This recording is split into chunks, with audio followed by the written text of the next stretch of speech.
Oyog'im to'la varikoz. Men davolatmasam ham hech narsa qilmaydi. Bemalol mazza qilib yuribman.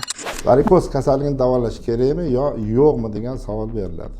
Albatta davolash kerak. Varikoz kasalligini o'tkir va surunkali asoratlari mavjud. Birinchi asorati bu kengaygan qon tomir o't betga bemor to'satdan o'zi bilmagan holatda urib olsa, shu kengaygan qon tomirdan juda ko'p miqdorda qon ketish holatlari uchraydi. Qancha ko'p qon yo'qotsa, hayot uchun xavf shunchalik oshib boradi. Va eng xavfli bo'lgan asorat bu shu kengaygan venalarda qon oqishi tezligi pasayish natijasida hosil bo'ladigan tromblar. Tromb shu qon tomir devoriga yopishgan holatda bo'lishi mumkin.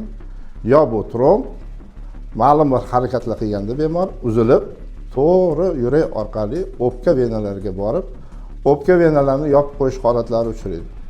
Bu eng og'ir asorat hisoblanadi. Buning natijasida bemorning umri xavf ostida bo'ladi.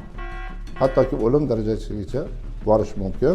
Klinikamizda varikoz kasalligini og'riqsiz va nuqsonsiz davolash imkoniyatlari bor. Shuning uchun klinikamizga marhamat, murojaat qilinglar, albatta yordam beramiz.